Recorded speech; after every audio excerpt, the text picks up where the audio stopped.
আমরা কখনো এই ধর্মকে অবমাননা করুক এটা আমরা কেউ চাই না, এটা হতে আমরা দিব না। তার ব্যাপারে যতটুকু আমাদের আইনগত ব্যবস্থা গ্রহণ করার দরকার ততটুকু আমরা করব, বিন্দু মাত্র তাকে ছাড় দেওয়া হবে, ঠিক আছে? আপনারা এখন আপনাদের কাছে আমার অনুরোধ থাকবে, আপনারা আমাদেরকে সহযোগিতা করেছেন, আপনাদের কাছে আমরা কৃতজ্ঞ, আপনাদের কাছে আমরা কৃতজ্ঞ। আর একটা বিষয় বলি, যে অপরাধ করছে তার সাজা হয়, কিন্তু নিরপরাধ কোনো ব্যক্তির জন্য তার সাজার সম্মুখীন না হয়, ঠিক আছে? এটাই তো আমরা কামনা করি, তার সাজা আমরা নিশ্চিত করব।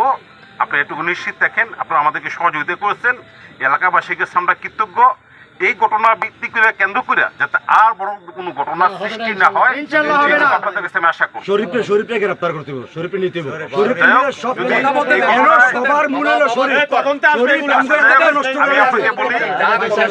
আমরা এই সংক্রান্তে কাউকে বিন্দুমাত্র ছাড় দিব না, এটুকু আপনাদেরকে আমরা কথা দিতে পারি। যদি এই ঘটনা যারা জড়িত, প্রতিটা ব্যক্তিকে আমরা দেখেছি আইনের আওতায় আনবো।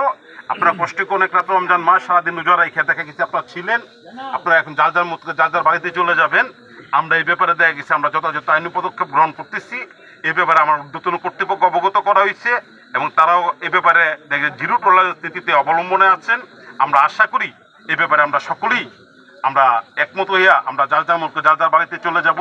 আমরা এই ব্যাপারে যারা জড়িত তাদের বিরুদ্ধে আমরা কঠিন ব্যবস্থা নিব। যদি কোনো ব্যক্তি গ্রেপ্তার না হয়ে থাকে, আমরা বাকিগুলোর গ্রেপ্তার করব। দুজন ব্যক্তি অলরেডি আমরা গ্রেপ্তার করেছি, আর বাকি যাও কেউ জড়িত থাকে ঘটনায় আমরা তাদেরকে গ্রেপ্তার করবো ইনশাআল্লাহ। তো যাক, সকলকে ধন্যবাদ।